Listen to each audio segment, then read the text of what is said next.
And welcome, Hoosier fans, to this week's edition of Assembly Call Radio, where each week we discuss the most important topics in the world of Indiana basketball. This is our 213th edition of Assembly Call Radio and our 712th episode overall of the Assembly Call, recorded on the evening of May 20th, 2021. I'm your host, Andy Bottoms. And let's begin this edition of the Assembly Call how we begin every edition of the Assembly Call, and that is with our Hoosier Proud banner moment. And Indiana is the national champion. When it comes down, Indiana will be champion. Smart takes a shot. The Hoosiers have won the national championship.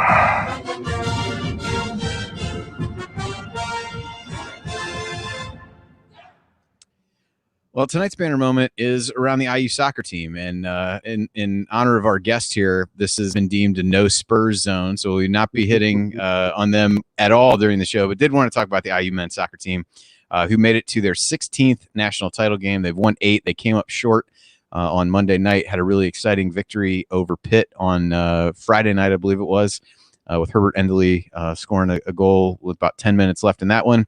And even though they did come up short, lost in overtime to Marshall, for those who may have missed the game, lost 1-0, had a number of just great defensive plays. Celentano was fabulous in goal, and really kudos to Todd Yeagley and the team for advancing as far as they did, especially after Spencer Glass got hurt in the Michigan game. Still moved some things around, persevered, and really, if you look ahead to next year, kind of an odd offseason with the sport being played in the spring this year instead of the fall.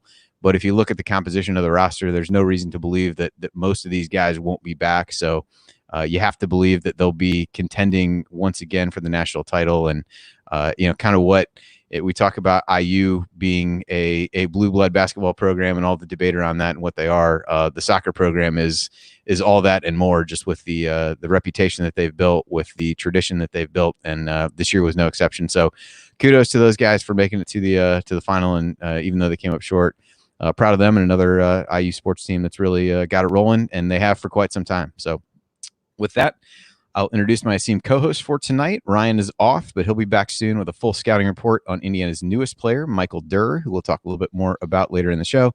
And Jared may make an appearance later on. But here with us tonight, the ringleader of last week's Tonsoni Takeover episode of the Assembly Call.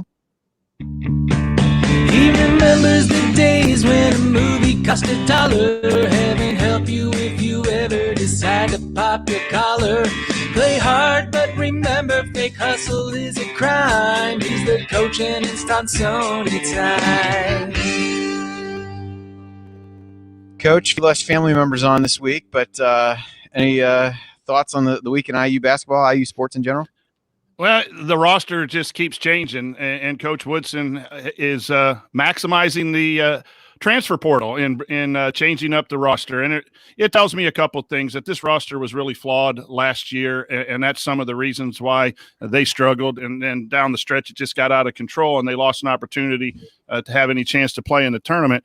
But, boy, it brings up some questions. I think the new addition was a good piece to back up Trace Jackson-Davis. I still am concerned, Andy, about who's going to play the 4, and is there enough ability there if Trace Jackson-Davis plays a little bit there?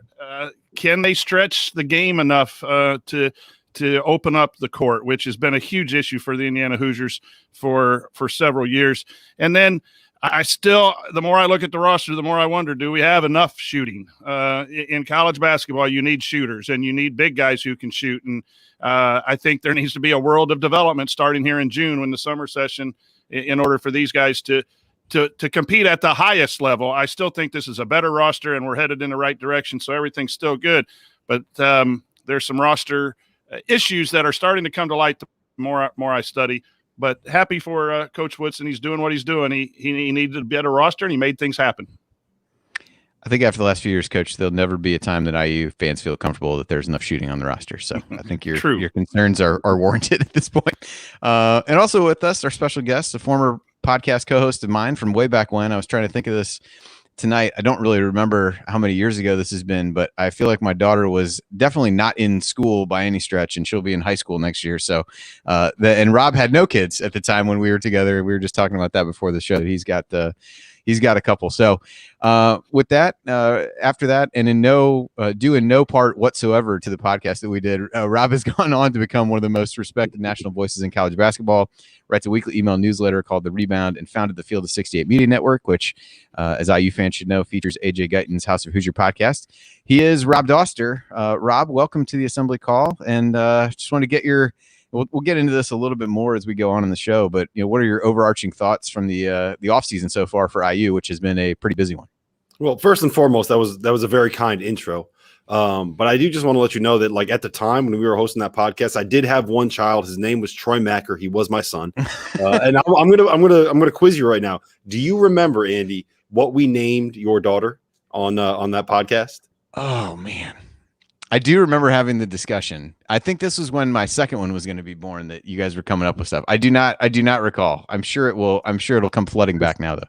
It was Dundrekus Bottoms, because there was a guy that played for Ole Miss named Dundrekus Nelson. That was our favorite player at the time. So we named Dundrekus. I'm going to have to tell Mallory that she dodged a real bullet with what could have been. Oh man, she did. What's going on, guys? I'm glad to be here. Yeah, so thoughts on the IU offseason, just at least overarching ones for, kind of a lot of roster change, a lot of coaching staff obviously changed. What have been your impressions so far of what Woodson's been able to do? The shooting is the big thing for me. I think that's really an important part for what this team is going to end up being next season. I think part of the reason why Iowa was as good as they were last year is because they had so many shooters around Luka Garza. They forced you to make a decision. Are you going to double team him because he can't stop one-on-one? Or are you going to hope that you can at least slow him down, limit him, foul him enough where he goes 6 or 10 from the line, whatever it is, and live and die with Luka Garza post-ups? That's worked in the past. If you double team him and you let them shoot, that's not something that you want to be able to do. The problem with Indiana is you didn't have to make that decision, right? You never had to say, okay, how are we going to let TJD operate one-on-one when we don't have to worry about 3 of the 4 guys that are on the perimeter about making a shot. So adding guys like Miller Kopp and getting someone like a Parker Stewart eligible, and bringing in the I'm blanking on his name, freshman, Tamar Bates. I've never seen him play, but I asked Jerry Meyer about him, and he said, quote, accurate deep shooter. So I'm just going to assume that Jerry's right in saying that this guy can shoot. So I think you have pieces here that are going to actually be able to force defenses to make a decision, because that at the end of the day, that's what basketball is all about, right? If you're the offense, you want to force the defense to have to make a decision on how they are going to guard you, and you want to be able to beat them no matter what decision that defense makes. And being able to have guys that can make open shots will force defenses to make that decision. And at the end of the day, you're bringing in guys that, at least in the past, have been able to shoot before. Now, does that mean they're going to be able to shoot it all this year? Miller Kopp is a guy that had a reputation for being a really big shooter and shot 33% last season when it was all said and done for Northwestern. Parker Stewart is a guy that shot 38% as a freshman at Pitt. And then when he was given a little bit more of a green light, shot 34% for Tennessee Martin in 2020. So it doesn't necessarily mean that you have guys that are going to make those shots. But I'm kind of the opinion that the threat of the 3 is more important than whether or not the 3 actually goes in. Because the threat of the 3 is what creates space. And the threat of the 3 is what forces defense to have to move and adjust and all of that kind of stuff. So I think Mike Woodson has made some good additions. I think that there are going to be some pieces that are already on the roster that will really help them. Like Coach said, an offseason of development, you got a whole summer to get these guys in the gym, get them on the gun, get shots up, develop them, make them a threat. I think that's what you really have to do. All right. Well, we'll talk more, get Rob's thoughts on the IU offseason later on in the show. But coming up this week, we got Hoosier Headlines, which includes another new player for IU and a new game on the non-conference schedule. Not necessarily one that everybody's going to get super excited about, but at least it's a hint of what's to come. And then, as I said, the main topic, we'll get into Rob's thoughts on IU and the Big Ten at large, and maybe even some of the potential rule changes that are out there. And we'll end by answering your questions, like we always do. And so all of that coming this week on Assembly Call Radio. All right, now we have a new sponsor here on the Assembly Call, which requires me to do something else in the video here, which will likely ruin everything. All right, here we go. So we do have a new sponsor, as I said. That's a perfect fit for our show because they want us to talk about balls, but not basketballs. No, they want us to talk about our balls. I will say that rumor has it Coach Tonsoni and his wife have been workshopping some potential ad reads and taglines for this. So we'll leave that for another day. I will take the first one, but this may be a little awkward at first as we talk about this, but considering our 10th season covering the Hoosiers, I think we built up enough trust to get a little more personal. So support for the Assembly Call is now brought to you by Manscaped, the best in men's below-the-waist grooming. And Manscaped just launched their 4th-generation trimmer, the Lawnmower 4.0, just in time for Father's Day, which is coming right around the corner in June. As part of this campaign, Manscaped sent us all the new Lawnmower 4.0, so we've gotten to experience it firsthand. And to put this in bracketology terms, since the Lawnmower features a cutting-edge ceramic blade and advanced skin-safe technology, it reduces Virginia UMBC-like grooming accidents. You can never be too safe when mowing your man lawn. And for the ladies in our audience, don't start tuning out and thinking this ad read isn't for you. It absolutely is, because if you want to give your husband and yourself or your boyfriend, Jared only wrote husband here, come on, the gift of well-shorn and manicured, man, he's really just trying to trip me up here, well-shorn and manicured nether region, then you should consider ordering the Lawnmower 4.0 for Father's Day. So join over 2 million men worldwide who trust Manscaped, and we have this exclusive offer for you. You get 20% off and free worldwide shipping with the code AC at manscaped.com. That's it. Just go to manscaped.com and add AC, and you'll get 20% off your order and free worldwide shipping. Unlock your confidence and always use the right tools for the job with Manscaped. Your balls or the balls of someone you love will thank you. All right. Smooth transition here into Hoosier Headlines, where we want to talk about the newest IU player. So Michael Durr comes in as a transfer from South Florida. He was, according to this, a 3-star recruit, was ranked around number 300, came from Atlanta. He's a senior. He has 2 years of eligibility, a true 7-footer, played at least 20 minutes a game every season at South Florida. As a junior, averaged 8.8 points per game, 7.9 rebounds per game, and 1 block per game. His free throw percentage, always a hot button topic with IU after these last handful of years, has increased over the course of his career from 53.6 to 79%.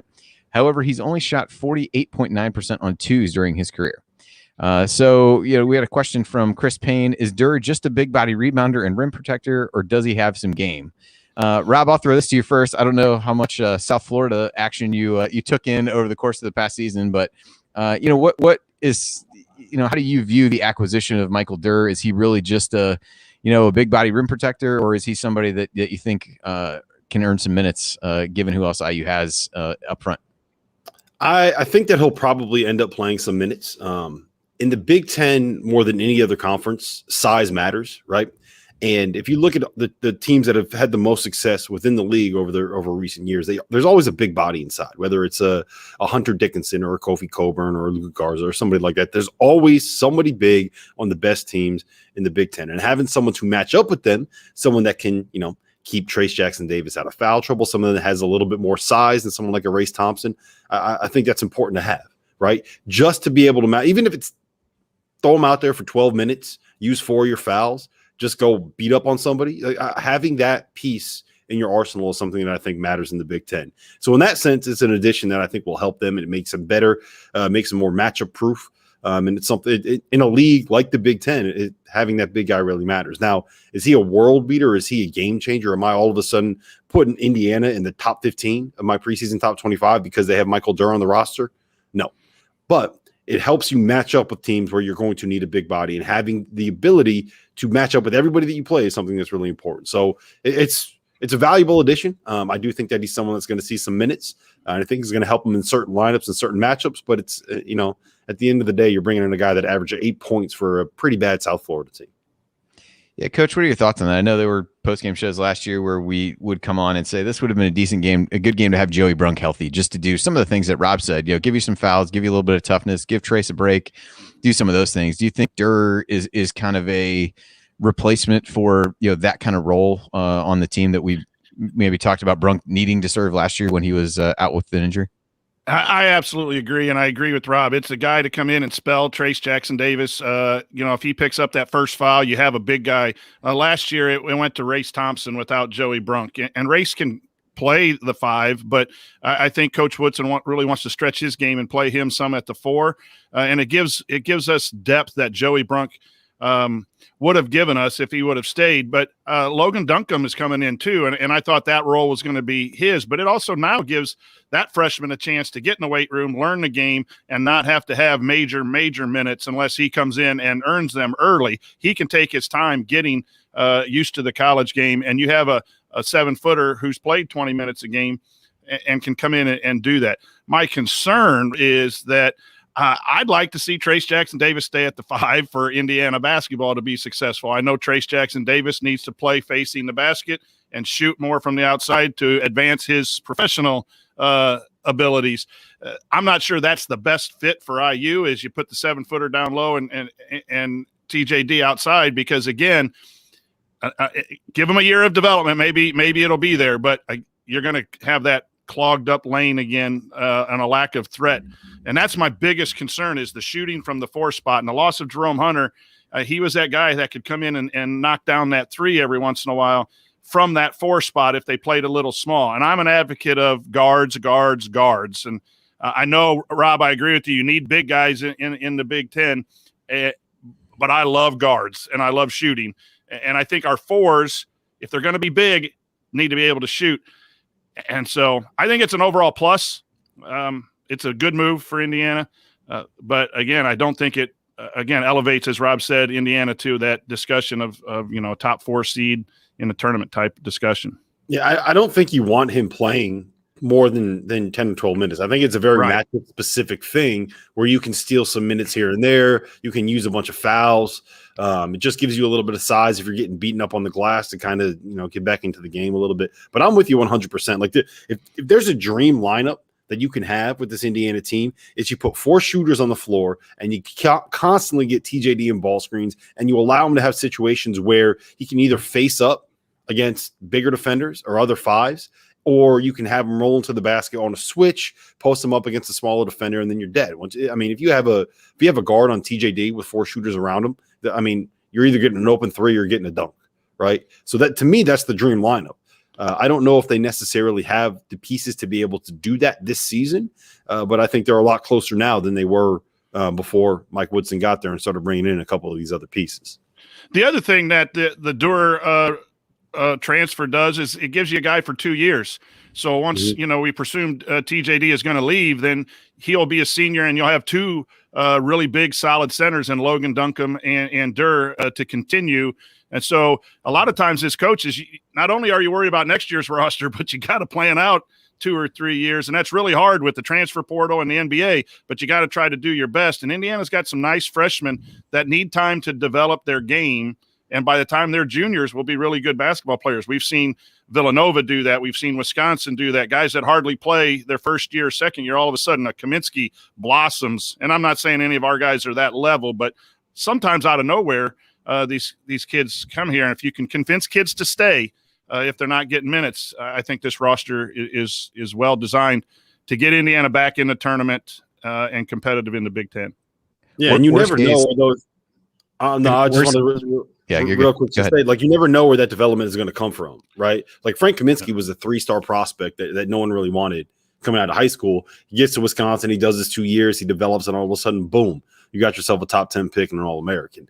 Now, I don't know if, say, Christian Lander is ever going to end up being that good, but if you can get him a couple more years in the program, right, and a couple years where he doesn't quite have the expectations that you have as a 5-star kid coming into Indiana to take over the point as a 17-year-old, then I think you're doing something well there, right? I think having that pressure off of him might actually help a little bit. So I think I feel better about this Indiana team than a lot of people do. And we'll see what ends up happening with it. But my take has always been I'm not worried about Mike Woodson's ability to coach basketball, right? The thing that I was worried about with him is he hasn't been on a college campus for 4 decades. He hasn't been on a college campus while I've been alive.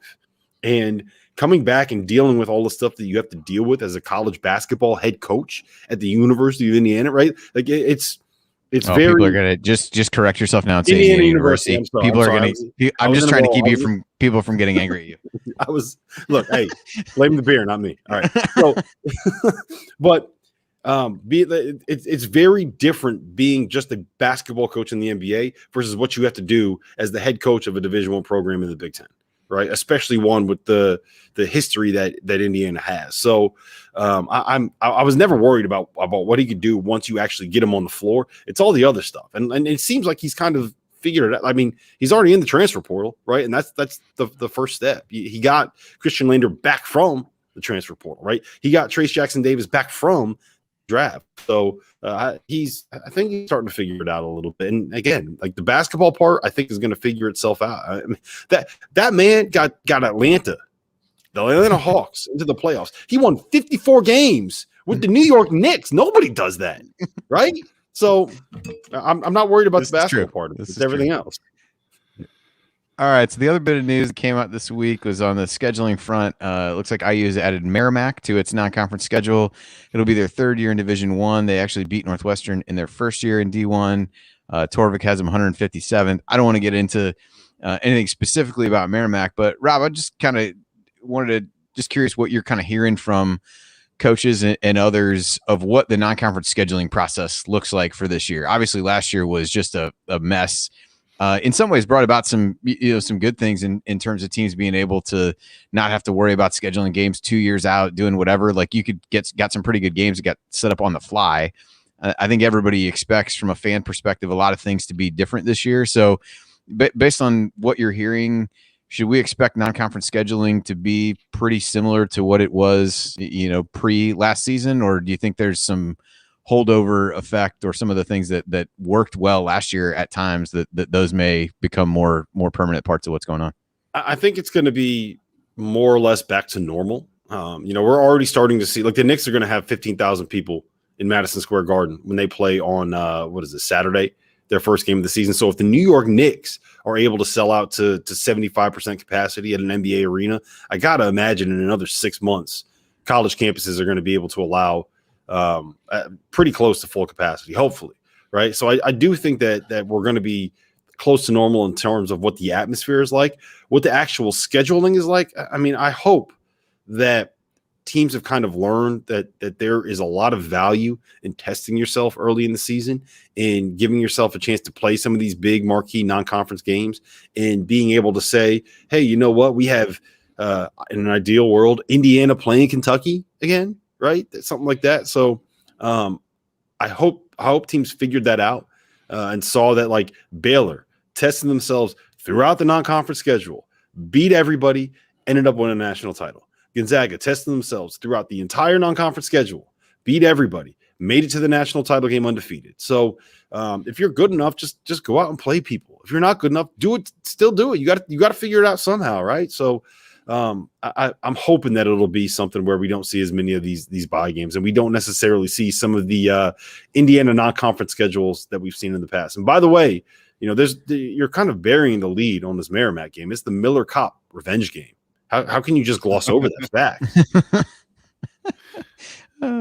So when you think about, I guess when you think about this IU team, so you talked about what IU's non-conference schedules have been in the past. Like, if you're Mike Woodson coming into this situation, like what do you want your non-conference schedule to look like? They've got, they're locked into the Big Ten ACC.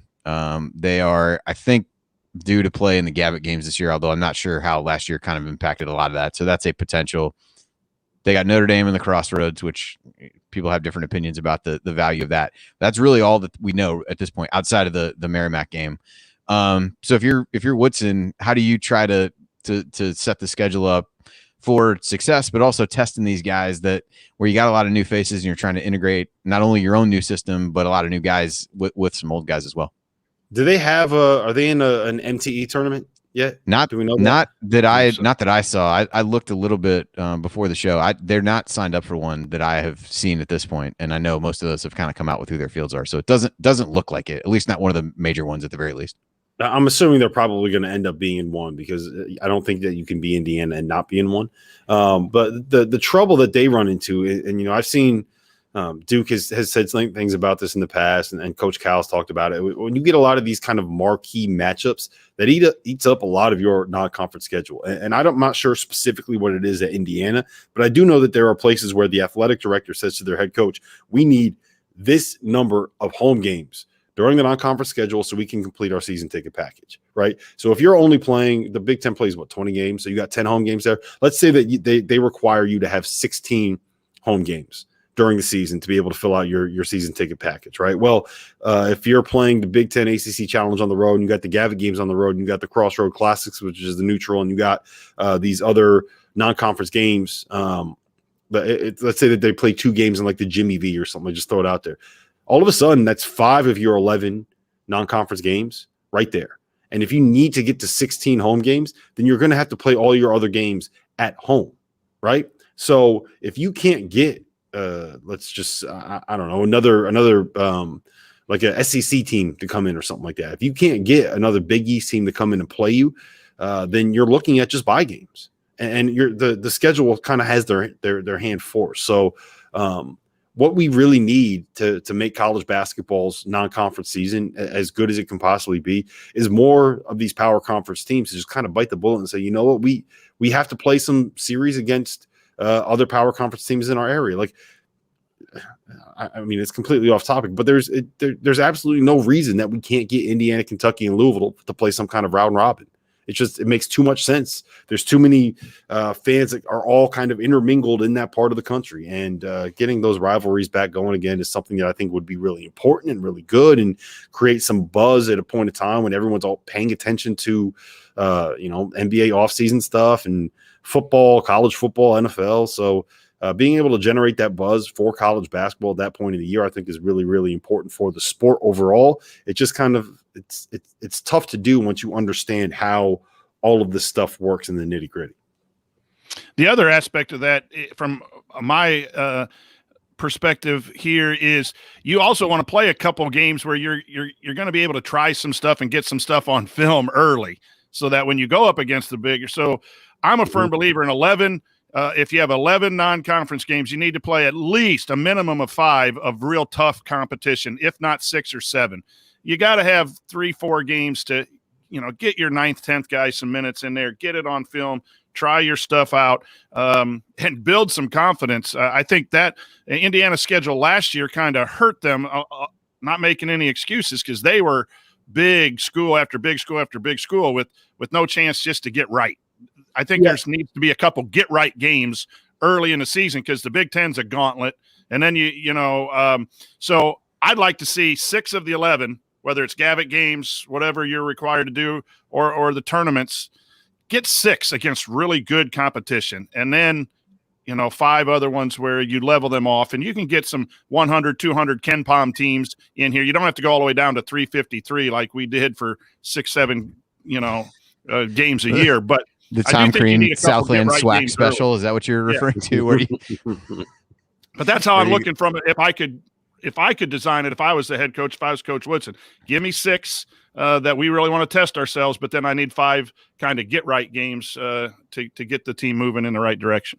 Yeah, I mean, you gotta have something where when you have a new head coach, you can you get a chance to go up against real competition in a real game, in a setting with fans, in a setting with referees, in a setting where you're on TV, where you have to run your stuff and figure it out, right? You need all of that. You need this stuff on film so that Woody can go back and he can watch it and say, this is what you're not doing right. Like, you need all of that. I totally get it. You want to play 2 games at the start of your season against teams that have literally no chance of beating you. I get that. Yeah, you probably should do it. And again, the confidence thing, these people are human. They're not robots. At some point, you have to be able to get them to the point where they're believing in themselves. And for me, like, confidence is probably 75% of success in basketball, right? So I understand that. And yes, you need some easy games to start it off. It's just, you don't need to play 9 games against teams ranked outside the top 200 in Ken Pom.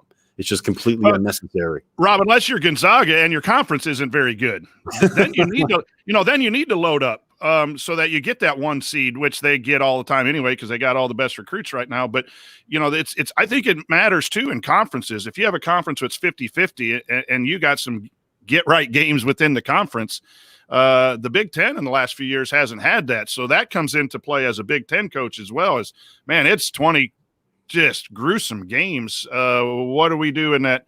It's a little bit interesting in that aspect. Well, the good news for Indiana is this year, at least Nebraska and Minnesota are still going to be in the Big Ten. So at least you got that. True. All right. Well, coming up on the assembly call, we're going to pick Rob's brain on IU and the Big Ten and how he sees things stacking up there and what he thinks about some of the proposed rule changes. So all that and more coming up on the assembly call. Stick with us.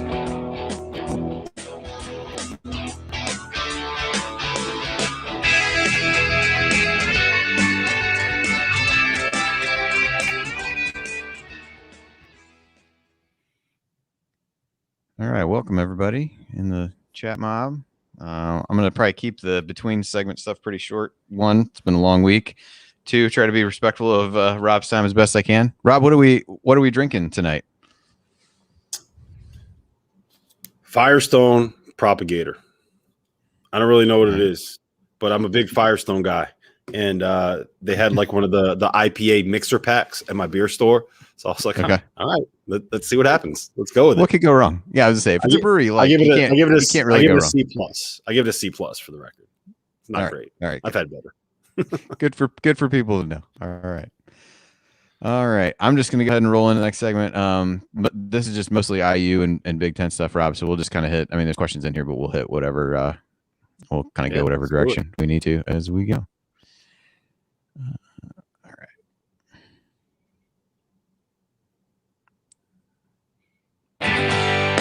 Hey guys, it's Gene Steratore, CBS officiating analyst and retired Big Ten basketball official. You know, I have never listened to the assembly call, and to be honest, I don't intend to. If you listen, make sure you ignore anything Ryan says about officiating. He's really good from the seat of his pants, but I wouldn't trust him on the court with a whistle around his neck. Time has proven him wrong on virtually everything. Take care. We'll talk soon. Welcome back to the assembly call. Always a good one with the Gene Steratore intro. So how do you keep up with the fire hose of information that comes out almost every day about IU basketball? It's crazy during the offseason and even crazier during the season. Well, we've got your back. We send out a free weekly email newsletter on Sunday mornings. It rounds up the most important and interesting IU basketball stories from the previous week to help keep you up to date on your Hoosiers. Over 8,000 of your fellow IU fans are already on the list, and we want you to be on there as well. So go to join.assemblycall.com to join for free now. That's join.assemblycall.com. You can also text IU to 66866. Again, that's IU to 66866. I'm Andy Bottoms here with the coach Brian Tonsoni and our special guest Rob Dauster, and I wanted to dig a little bit deeper on some of Rob's thoughts on both what IU has done and then the Big Ten at large here. So, Rob, you mentioned this a little bit in the opening, just about how Woodson seemed to be kind of figuring things out from the transition to college basketball, and one of the things that IU fans have really thought has aided in that. I don't know if there's a way to know if this is true or not, but kind of how they've set up the college basketball staff, whether that be with Thad Matta or bringing in Dane Fife as a guy with experience within the conference and experience at IU, and then Yasir Rosemond's got a little bit different background there as well as assistant coaching, player development stuff. I mean, what have been your impressions of the way IU's assembled the staff and what it feels like the overarching plan really is to help make Woodson successful? Well, I thought bringing in Thad Matta was really sharp to kind of help with the day-to-day stuff that doesn't necessarily deal with being on the court. My understanding is that he's not going to be necessarily as involved as a lot of people thought he would be the second that hire was made. But just having him there as someone that you can bounce ideas off of, having him there to just be another voice, another sounding board, he's going to watch the games. If you're a basketball coach and a basketball junkie, you're always going to watch the game. So getting Fife, it kills me to say something nice about Fife, but bringing him in, I think was important. Just another member of the Indiana family, try to reconnect with a lot of these people. I thought he hired a good staff. There's not really anything I can say to complain about it too much. The key is going to be, I think we saw it with Juwan Howard at Michigan, right? And I think that's the kind of an apt comparison in the sense that both of these guys have strong coaching resumes from the NBA level. That came to college to coach at their alma mater, which maybe wasn't always going to be the most seamless fit. What Juwan did was he hired a staff where he had some guys that could recruit. He had some guys that were connected to the Michigan family, and he brought in someone like a Phil Martelly that had spent however many years as a head coach at St. Joe's. Like I don't know if there's anybody in the college basketball space that understands like what it takes to be a college basketball head coach more than someone like a Phil Martelly. So Mike Woodson doing that with Thad Matta, bringing that guy in, Having some of these guys that the part of the Indiana family, Fife, like I mentioned, got some recruiters. So, I mean, he did what he needed to do. I think he got the right advice. So I'm not saying that he's going to end up being quite the home run that Juwan Howard is. I would never, if you make that prediction, I mean, Juwan's been awesome, right? Like he was in the conversation for National Coach of the Year, the number 1 seed, maybe even a team that could have won the national title if they hadn't lost Isaiah Livers. Predicting that for Mike Woodson, I think would just be creating a level of expectations that is just way, way too high. But I mean, it's on the right track. You know, there's nothing I can sit here and poke holes in and say this was dumb, that was dumb, this was dumb, that was dumb. So I think they're trending in the right direction. And I would, if I was an Indiana fan, I would feel optimistic about what this team was going to be heading into next season, knowing that even the most bullish person on the program would probably say they're like the 7th best team heading into the Big Ten next season. Does that sound about right? I'm sure there are people who would rank them higher. I don't know that I've looked enough to see at the. I know Jared for one would rank them higher, but I haven't. I don't think I've looked enough to know where the merry-go-round has stopped and who's still on what rosters at this point to offer a strong prediction. But I think there are people who believe they can be in the top 5. They can. I mean, they can get there. They can absolutely get there because, like, let's say E.J. Liddell doesn't come back, and let's say Hunter Dickinson doesn't end up coming back, and it just never clicks with all these new faces at Michigan State, and all of this other stuff goes on. Like when you have a guy like Trace Jackson Davis, like he can win you games by himself. Now, am I going to sit here and predict all of those things happening? Probably not, but there's a very real possibility that Indiana could end up being a top 4 team. Like if all of these shooters end up working out, and if Christian Lander figures it out in his second year on campus, and Trace Jackson Davis ends up being this year's Luka Garza, right? The pieces are there, but let's say that the shooting doesn't come around. You never actually find a guy that can play the point, and it's just Trace Jackson Davis going up against double teams over and over and over again. I think that there's a very real world where Indiana can also finish 10th. So it's a place where they're trending in the right direction. It's not going to happen overnight, right? Like you're not going to go from what they were last season to what Indiana was in the prime of Bob Knight's coaching tenure. That's not going to happen overnight. You're going to have to rebuild this, and it's going to be a process, and it's going to take a couple of years. But based off of what they've done in the last 2 months, I mean, it's hard not to say that they're heading in the right direction, at least compared to where they were last year, which was about as close to rock bottom as you can get if you're not in the Tom Crean era. Phil Martelly, you bring him up. What a great guy. I've seen him in many conferences and clinics, and I've stolen a lot when I was coaching about how he'd run his practice. I just think he's fantastic for those out there listening in the chat mob. But I think what's really been impressive to me, Rob, is the fact that Coach Woodson's willing to collaborate. And that's that NBA kind of mindset that he's going to listen to Thad Matta when he needs Thad Matta's advice. He wasn't afraid to bring in Dane Fife, who outwardly said he wanted the job and didn't get it. And he wasn't afraid to do that. And I just think that's a really great leadership that's going to maximize things over time for however long Coach Woodson's here. That's what's been so impressive to me is that he knows the things that he's not prepared to do being an NBA guy coming in there, and he's okay with not knowing, but he's going to get guys out there that help him because his sole reason for coming back is wanting to get this thing back. So that's what's impressed me the most about Coach Woodson and all of his hires. Yeah, and I think he also didn't hire yes men, right? Like you want people that are going to push back on you. You know, Phil Martelli's not a yes man like that. He's an opinionated Italian from the East Coast. Like he's going to say what he thinks, and having that kind of person on staff is something that's good for somebody that's coming into their first year. And it's also a way. I mean, if it's this kind of idea of groupthink, right? Like if everybody is kind of saying the same thing and thinking along the same lines, you kind of are naturally going to head in one direction, whether or not that is the best direction that you can go in.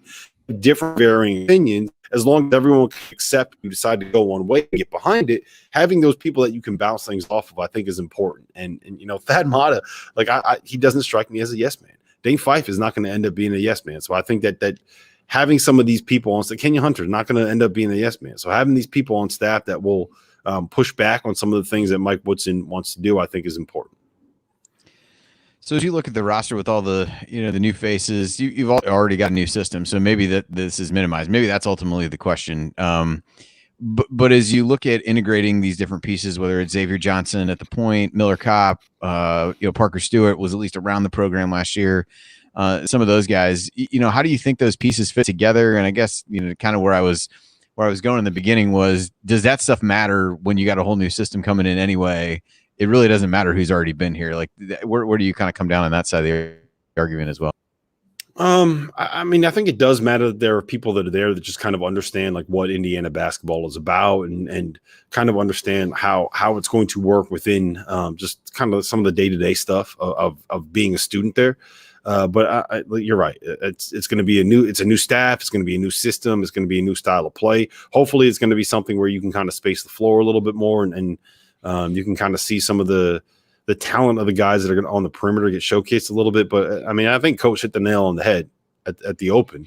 The big key is going to be like what happens at the 4 spot, right? Like there are options at the point, and there are going to be options at the 2 and the 3, and there's going to be options for all of those wing pieces. Like when you have 4 or 5 guys that are going to be fighting for 3 spots, there's a lot that kind of competitiveness in practice, I think, brings out the best in the team. But I mean, where's the small ball 4?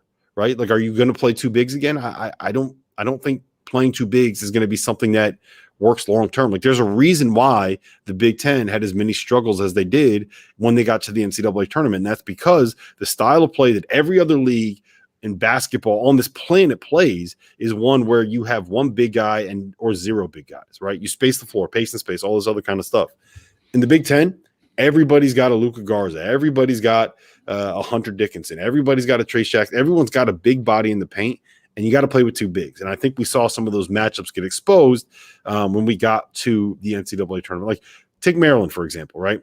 They didn't really have any stars on that roster, but they were really, really competitive because what they did was they had 5 guys that were 6'7" that wanted to defend. They switched everything. They made it really difficult to run offense against them, and it created matchup problems, and they won a bunch of games that they probably shouldn't have won based off the talent that they had on the roster. And I don't know. Indiana's got guys that can space the floor a little bit, but just having that 6'7" dude that can do the things that like OG Anunoby could do, right? Having a guy that can do some of those things, a livers, so important. Yes, a livers. Like guys like that are just so important to modern basketball, and I don't know where that's coming from on this Indiana roster. So I see a lot of situations where you're going to have 4 guards or 2 bigs on the floor, and that can work at times. But take Illinois last year, right? Their big issue was that they ran into a situation where they either had 4 guards or they had to play Kofi and Georgie at the same time. They didn't really have that guy at the 4.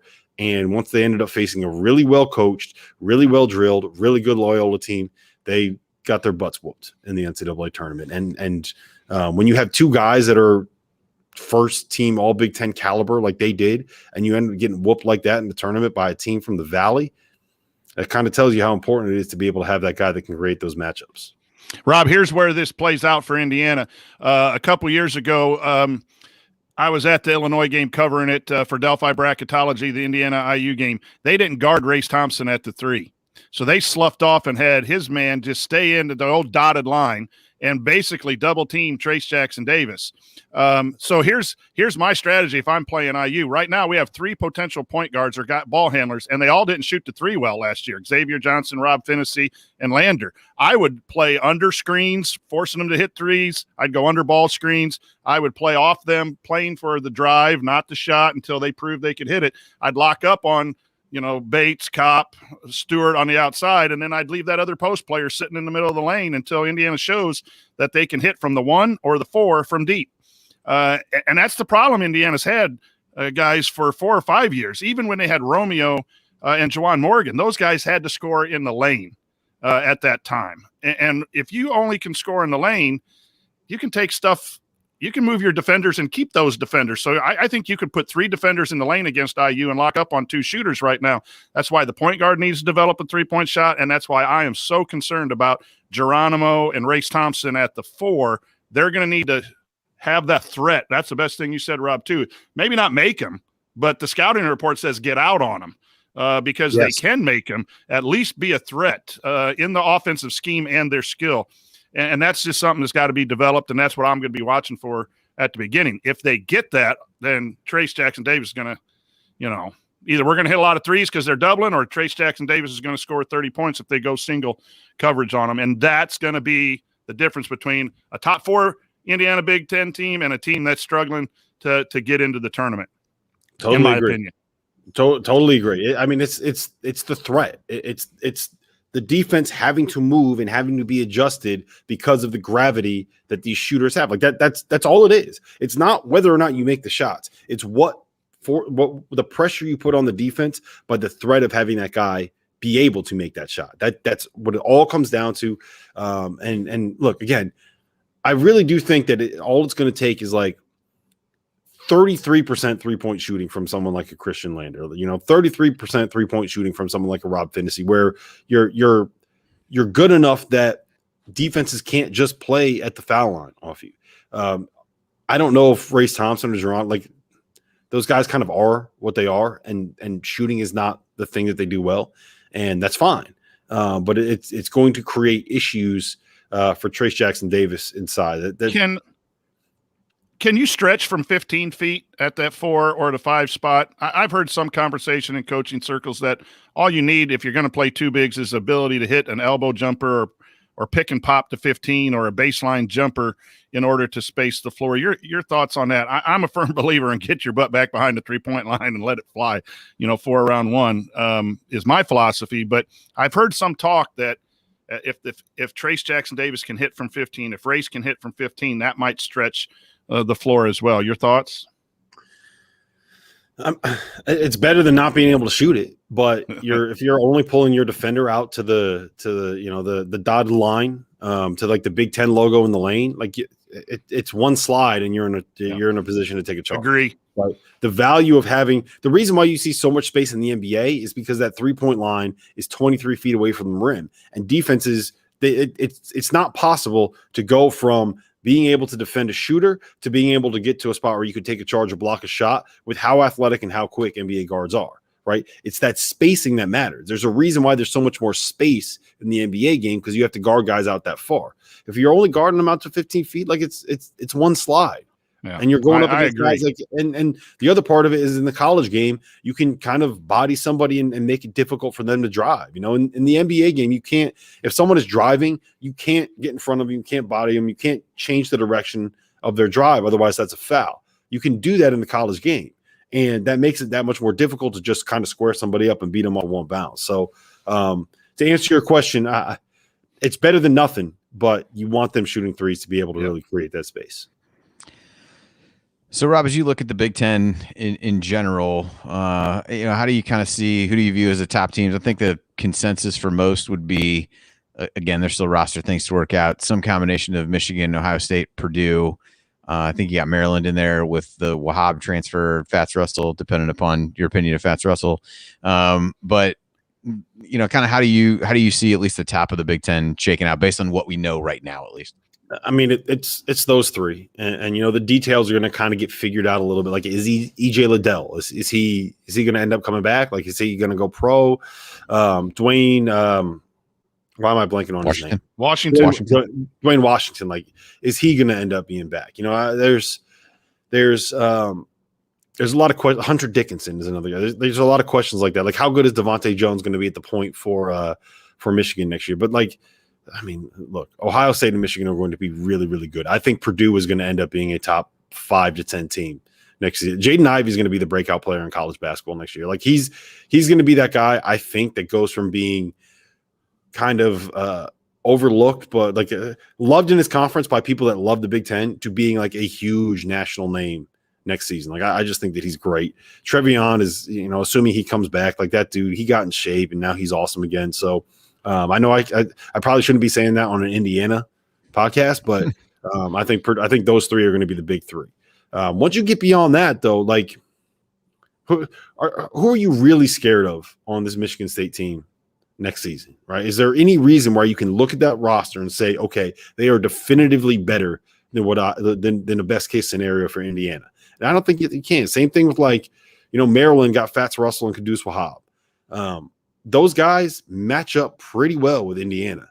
It's going to be the same kind of a thing where you just got that big body inside, right? And you got to figure out what you're doing with the shooting. Now, I think there's more proven shooters and definitely a better proven point guard for Maryland than what I think you're going to see with Indiana this year. But again, like best case scenario for Indiana is probably just as good, if not better than best case scenario for Maryland. So once you get outside of that top three, I think it's I don't want to say it's anybody's game because there are a lot of teams at the bottom of that league that are going to be bad, but Indiana can definitely get out there and be a top 4 team. And look, if you got fans in Assembly Hall again, then all of a sudden, like, you could beat anybody in that building when it gets rocking. So,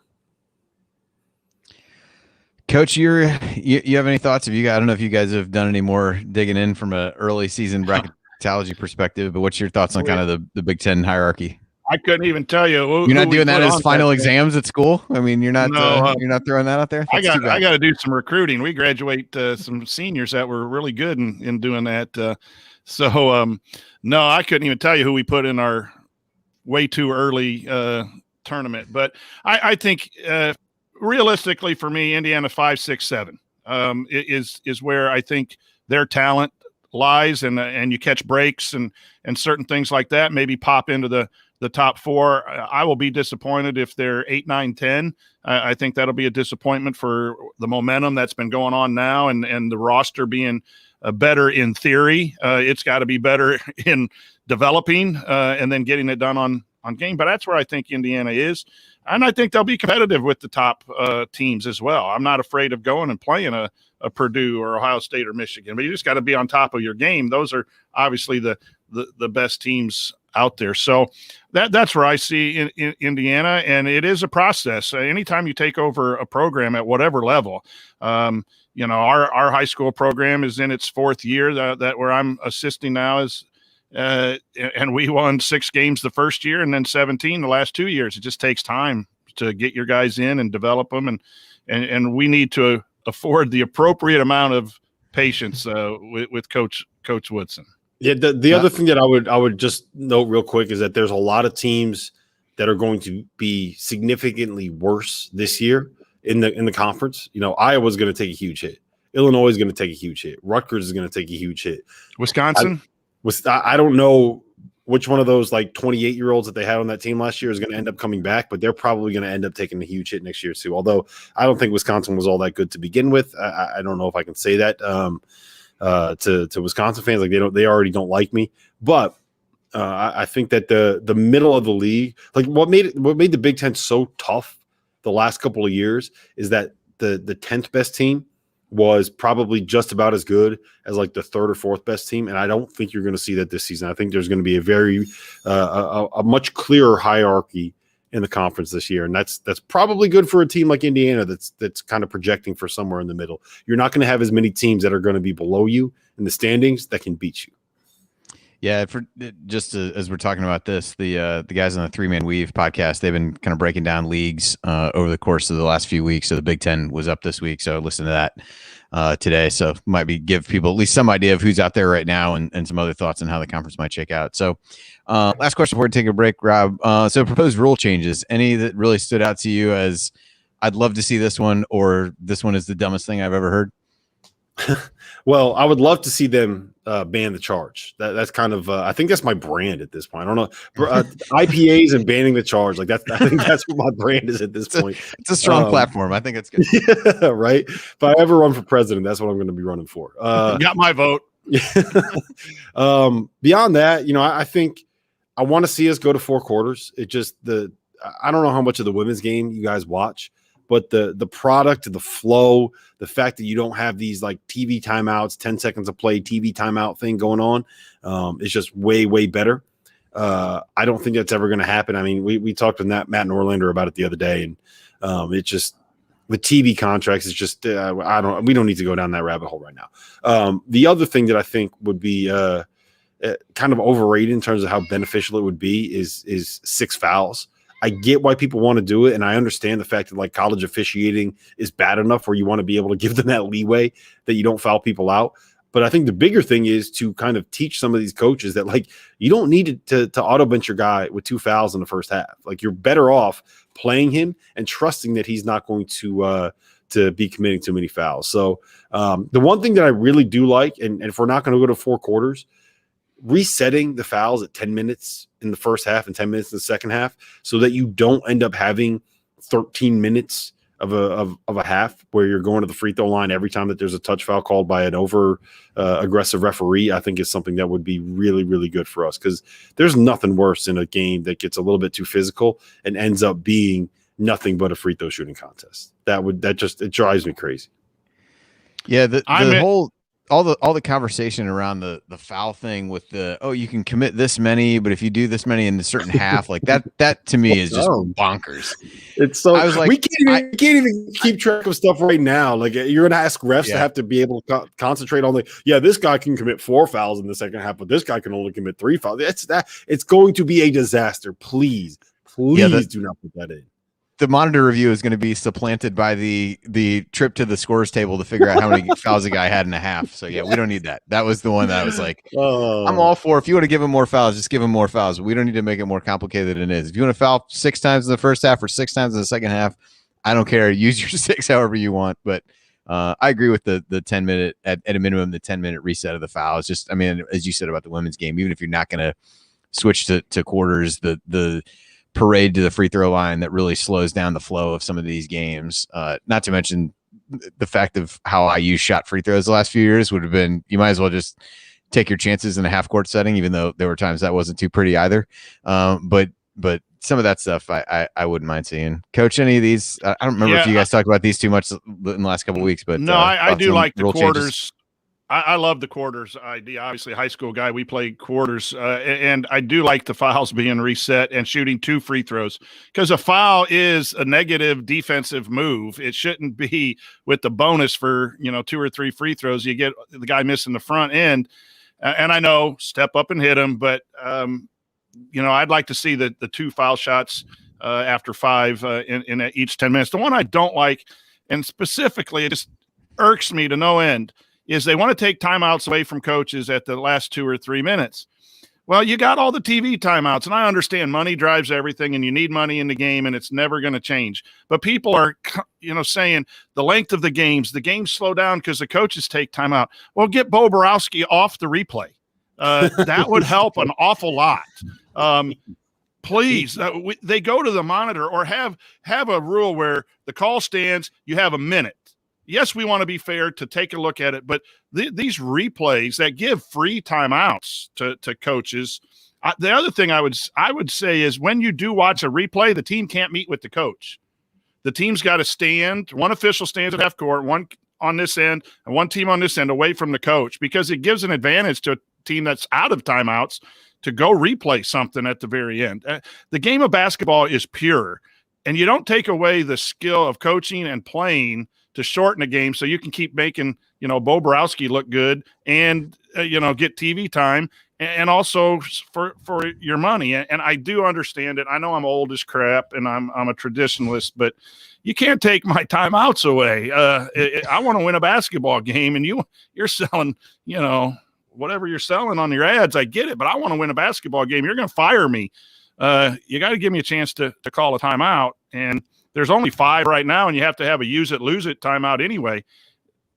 That to me is ridiculous, and I'll just let it slide right there. The one thing I would say to that is it would incentivize using those timeouts earlier in the game, which would kind of eliminate the need for some of these extended TV timeouts. And I think that might actually be a good thing. If you look at the NBA, you got to use a timeout in specific time frames in the NBA, and that kind of spaces out when you get the TV timeouts, which kind of improves the flow a little bit. But you're 100% right about the monitor reviews. Like, there's got to be a way that we can limit the amount of time that we have these referees staring at these little tablets on the sideline. Like, you don't need to spend 6 minutes of a 9-point game with 50 seconds left trying to figure out if it's 50.2 or 50.1 seconds left on you just don't need to do that. It doesn't matter.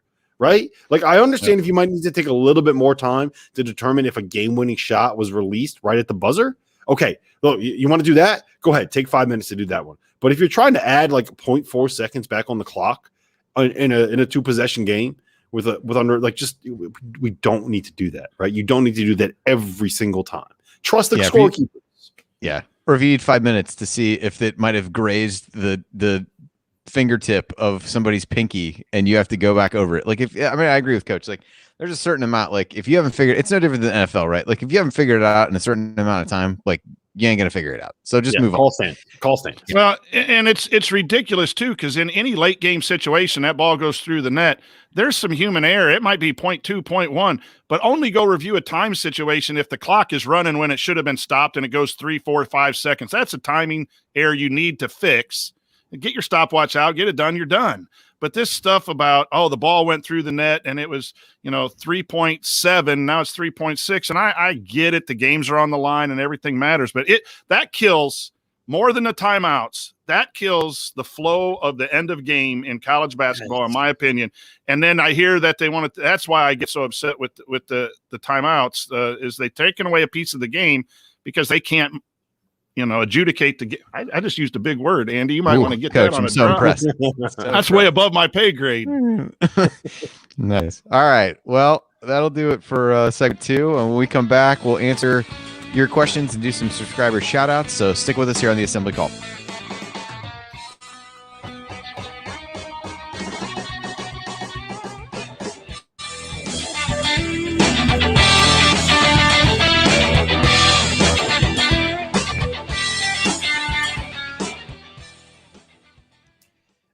I will say one thing about using timeouts at the end of the game. I don't remember if it was this year or last year when I was coaching my daughter's game. It was at the end of the game and I had a timeout left. I typically will use however many I get, which isn't very many, but we had put it in a sideline out of bounds play. And I just wanted to the ball happened to go out of bounds. I was like, I'm just going to call him over, call timeout. We'll go over it again. Let's just see if we can run it. But it was not winning or losing us the game. I called this timeout. This referee could have walked over and stabbed me. He would have. He was just he was so pissed. And then I'm pretty sure we didn't run the play correctly, and it was a total waste of everyone's time. But it was. I was like, well, this is a teaching moment. That's what we're here for. So you're in 3rd or 4th grade. Don't get too mad about it. You got your money to ref the game. You can hang out for another couple of minutes while we figure this out. But anyway. Rob, I don't know if you got to go or you want to stick around a little bit. It's totally up to you. I don't know what Jared told you. So we got they're all IU centric questions, obviously. So you can hop in on them if you want. But if not, we got can we wrap it in 10 minutes? I got 10 minutes. Yeah, I tell you what. I will watch the clock and I'll kind of when it gets to be 10:15, I'll kind of let you go. But we'll thank you for coming and all that stuff. So we'll get through. We'll at least hit a few questions, Coach, and I can knock out the rest after that, or we'll save a couple. I know Coach and Chad did some of the community this week, so we'll go at it that way. But like I said, I didn't want to get started and then leave you no easy way to exit. So we'll hit a couple. I'll try to hit the ones that be good to get your perspective on. We'll go from there. All right, perfect.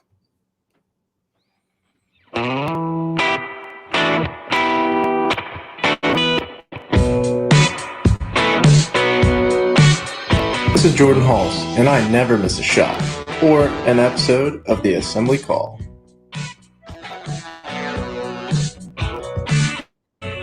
And welcome back to the Assembly Call. I'm Andy Bottoms here with Coach Tonsoni and our guest Rob Dauster, and it's segment 3, which can only mean one thing. It can only mean that I need to figure out if I actually have this intro song here, and apparently I do. Subscriber shout out. Subscriber shout out. All right, so the first subscriber shout out this week comes to us from Greenwood, Indiana, the home of Trace Jackson Davis, and it's Tyler Asher. Tyler's favorite Hoosier is Victor Oladipo, and his Assembly Call leader is Coach. Tyler wrote, I love the few tailgates I've gotten to go to. It's such a fun environment. Michigan game tailgate 2 years ago in the freezing cold was great. Coach may have had one too many or more than one too many as the story goes. This is not Tyler's words. I did add that part in. And it was a sight to see. I do believe that. Can't wait for this year's tailgates with so much excitement around the football and basketball programs. Keep up the great work, guys. So thanks to you, Tyler. And the second one comes to us from Carmel, Indiana, home of Zach McRoberts and Todd Patton. Todd's favorite Hoosier is Ray Tolbert. For his Assembly Call leader is Andy for his after radio recording rants. And Todd has a special acknowledgement for his grandma and grandpa Rainford. Hopefully I didn't say that last name wrong, for instilling their love of Indiana in our family and generations of ancestors who cut limestone for the university. So thank you again to Tyler and Todd. And now it's time for our mailbag. All questions submitted via our private IU basketball discussion community, which you can learn more about and join at assemblycall.com/community. We did get one of these, so we might as well lead off with... It's not that good, but it's not that bad. It's Jay's mediocre question. I will say, Rob, in the years since I did the podcast where we would stop and have to like edit stuff on the fly, I have really gotten better at adding some production value to the show. So there has been some change along the way. All right. So the media question, as always, comes from Jay. What is the one thing about IU basketball that surprised you the most since Mike Woodson was hired, and the one thing that surprised you the least? Rob, thoughts on maybe something that you've been surprised by, or how your initial reaction to the Woodson hire may have changed over the course of time since he's been named the IU coach? Well, I mean, I like the hire more than I think kind of the general national consensus. It makes a lot of sense to me in terms of just reconnecting with the Indiana family, reconnecting with the fan base, and bringing in a guy that just knows how to coach ball. The thing that probably, I guess, surprised me the most was just the Thad Matta, bringing him in. Like that to me, that just kind of came out of left field a little bit. And like I said before, like I think that's something that would makes a lot of sense. Just having another basketball mind in there, somebody that really understands like what it takes to be able to do the things that you need to do to be a college basketball coach. Because you're basically a CEO, right? You're running a program. You're not coaching a team. And I think that's the biggest difference between college and the NBA. So the Thad Matta thing was something where I was like, oh, wow, look at that. Okay, yeah, that's a good idea. That was smart. That was sharp. Coach, what about you? What's something that's maybe surprised you or has changed your opinion since Woodson initially got brought in? Well, the surprise, I started liking it a little bit more than I did when I first.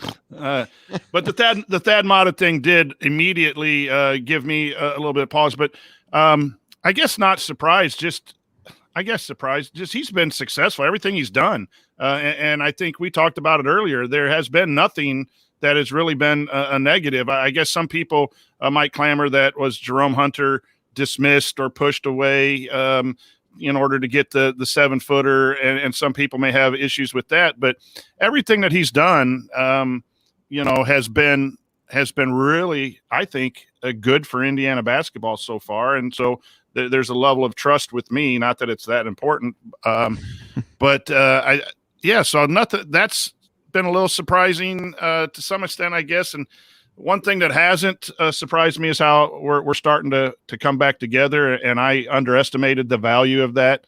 Woodson and Fife coming back have really brought a lot of people back to enjoying Indiana basketball, and that's nothing but positive. All right, next one comes from, I believe this is Bob Thompson, the great Bob Thompson, who does the music for the show. Asked this close to a year ago, hearing a lot of hype about depth and how can we keep everybody happy with minutes. I've heard this for years on end, yet don't recall a deep Hoosier team since Yogi's final season. So tell me, should I believe in the hype? I guess, Rob, part of this I'm interested to get your thoughts on, because I think we've touched on what your thoughts are about the IU team. But where do you come down on some of this, where you look at all these newcomers that IU's brought in, they've got, and the returning players. Do you think it's a legitimate concern of how do you have enough minutes to keep everybody happy in this scenario, or for a team that hasn't performed very well? And does that really matter all that much? Where do you kind of come down on that? I guess maybe in general, but more specifically with what IU's got on the roster right now. I've always considered depth to be overrated. I think the sweet spot for a college basketball program is to have 7 guys that you really want in your rotation, with an 8th guy and a 9th guy that are good enough to be able to give you minutes if someone gets hurt, if someone sprains an ankle, if someone's in foul trouble, if someone gets suspended for 3 games, whatever it is. So I think Indiana has the right number of bodies. And again, like I'm not – I think that it's a little overrated saying you got to be able to keep these guys happy with playing time and with minutes. And you know what? If you're not happy because you're not getting minutes, like, go be better in practice. Like, earn your minutes. This is Indiana. You should not be gifted minutes at Indiana for Indiana basketball. So if you're not playing, like, I've just never bought into the idea that that's something where a player can complain about that. Because if you're good enough, the coach is going to put you on the floor. If you're doing it in practice, the coach is going to put you on the floor. Like, he's not coaching to lose games. He's coaching to win games. And if you're not getting in the lineup, then you're not doing something right in practice. Maybe you don't know the plays, whatever it is, right? So I've never bought into the idea that you got to be able to keep people happy and give them enough minutes to give them happy. Because if you're not happy, go and earn your minutes. That's all you got to do. Kick someone's butt in practice, and you're going to be playing over them. It's that simple. Well said. And there's a lack of patience in society today too, that everyone wants to come in and play right away. There are spots available on a 13-man roster for guys to come in that are young, get some practice minute, get a little run in your bye games or in a game that's out of hand, and develop as a freshman and play a little more as a sophomore, and then really be a contributor your junior and senior year. There are some players that aren't going to go to the NBA after a year or two that are going to be good 4-year players. So have some patience. It's really hard. I get that in today's society, but I think the 7, 8, and you want to play your best players. One of my complaints is trying to keep players happy, and you play 11-man rotation, and there's no flow between your best players. You look at teams, and they're generally got 8 guys that are getting their minutes, and the 8th guy is getting 12, 13 minutes. You want to play your good guys close to 30 minutes or more. Otherwise, you don't have any good guys, in my opinion. So, I'm all for running your best out there and having players available in case of emergency. But 8 or 9 is what the rotation should be if you're really gonna win, in my opinion. Playing more than that, Archie tried to do that one year, try to play 11. It just seemed like there was no rhythm or flow to the guys. It's not hockey, where you got massive changes every line shift. To me, playing 11 suggests that you haven't figured out.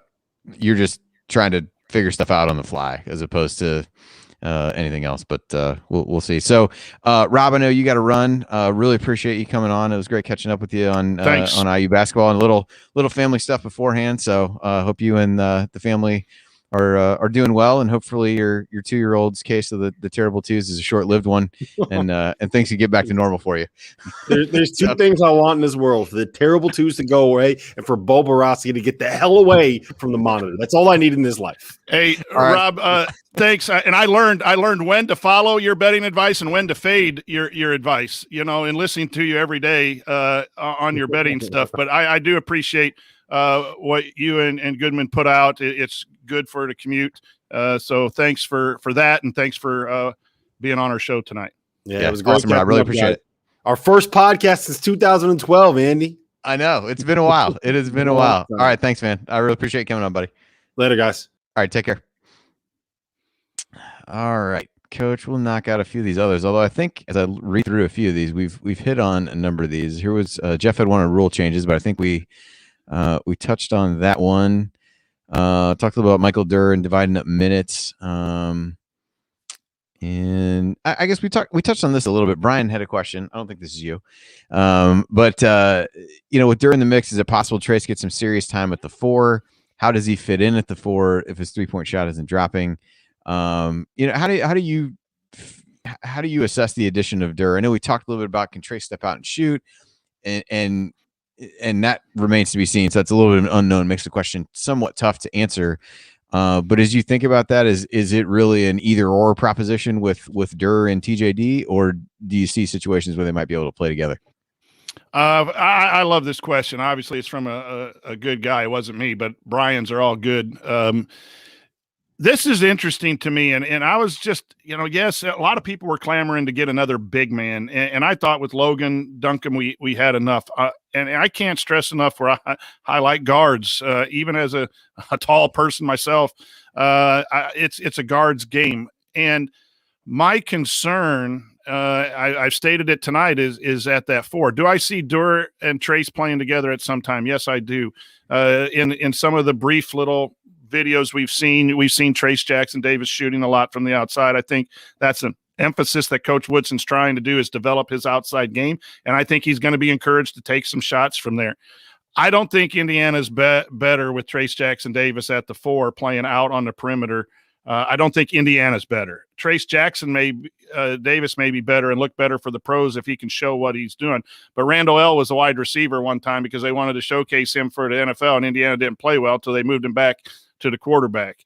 And so I don't personally, I trust the coaching staff to do what's best for Indiana.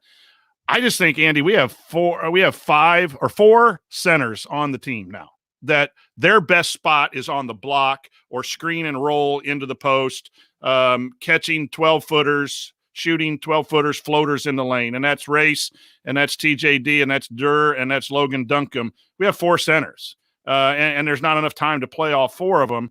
And part of the problem in the last couple of years is Archie tried to play 2 big guys, and we discussed that earlier on the show, is that sometimes that matchup has to be there. If you're playing another team and you need to guard some, give Trace Jackson Davis some rest in guarding the 5, I understand that.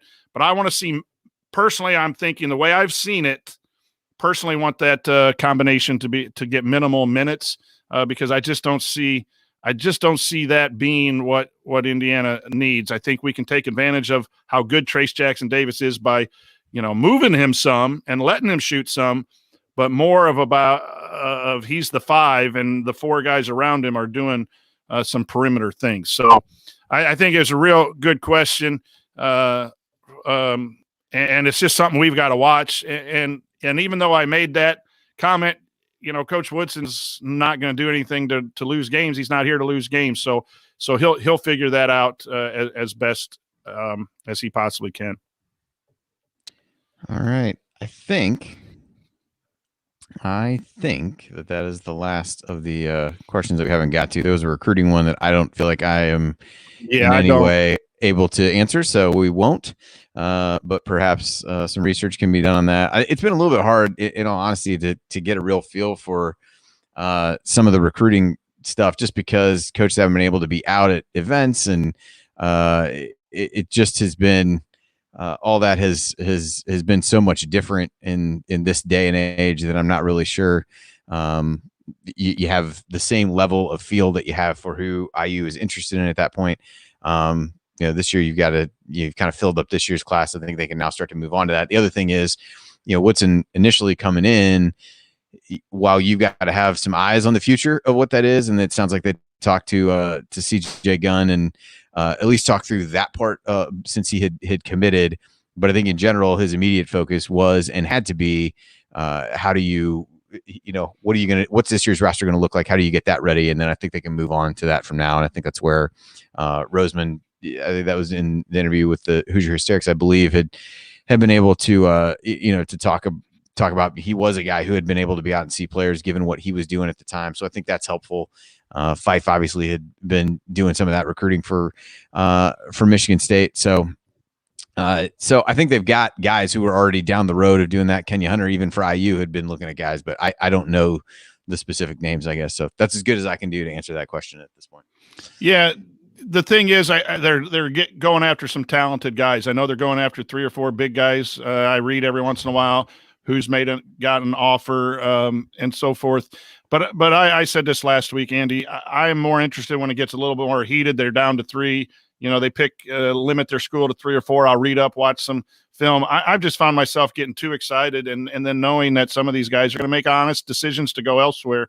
And so I'm more concerned once they've signed or committed first and then signed to understand what they're going to mean for basketball. I personally just don't get overly hyped about recruiting. I want it to go well, and I want us to get good talent, but I don't spend a lot of time reading and researching that to feel comfortable, throwing out who's at the top of the list and everything.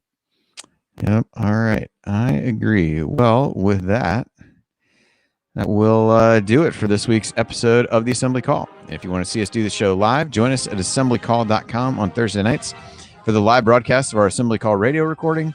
Special thanks to Bob Thompson for producing a lot of the music that you hear on the show. And thank you for listening. We'll talk to you again next week or sooner if any news breaks. Until then. Take it from me, Robert Johnson. Keep your elbows in and your eyes on the rim. And go Hoosiers.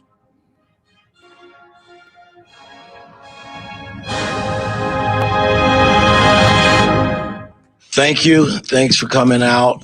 I like everything about that. All right. I do not know. I'm sure people will be clamoring for AC After Dark given the new sponsorship. But hey, Andy, I think I hear Mrs. Tonsoni calling. Hey, Coach Tonsoni, here I come. Oh, there you go. Perfect. There you go. Perfect. So how you got? For sure that was going to start last week when I had the boys on here. Oh man, that would have been amazing. That would have been absolutely amazing. I think both of us probably had the same thought that you knew it would be a week that one or the other was hosting. So that was one of the reasons, even though I was like super busy and got down here like 2 minutes before, I was like, I'm not going to hang coach out to dry for the first time of that. So anyway, but no, it's good. They, in all seriousness, they do a lot of great things around testicular cancer and things like that. So it's a good company. And so, one that we were glad to bring on, but you almost done with school, the school year. When you guys finish up? Last student day is next Thursday, and seniors are on a trip Wednesday and have to show up for practice and stuff on or Wednesday and Thursday. So I have seniors done that Tuesday, and then I'm done next Friday. So nice.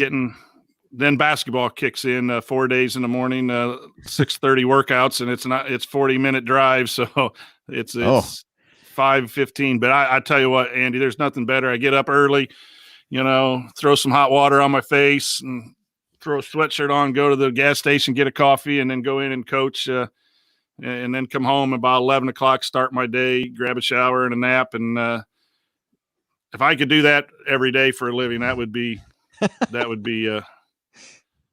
good stuff. So I don't mind doing that in the summer. That doesn't sound so bad. That does not sound so bad at all. I tell you, we've had it's just fun when you get things going right, and I hope this happens with Coach Woodson. We've had 6 o'clock morning workouts in the spring when we were allowed to, and we had 27 guys from 7th grade to varsity guys, almost 25 or more every time awesome. At 6 in the morning. Going through workouts and skill development, things like that. And, we have a lot of multi-sport athletes. So some of our better athletes aren't able to come to those because they're playing spring sports. It's just, I don't know how good we'll be. We lost some really talented seniors that played for us for 3 and 4 years. So we got a lot to replace, but it's sure fun when kids are hungry and want to work, and, there's no discipline issues. So. Yep. I would agree with that. So, all right. Well, I think that'll do it, everybody. Thanks for joining us as always.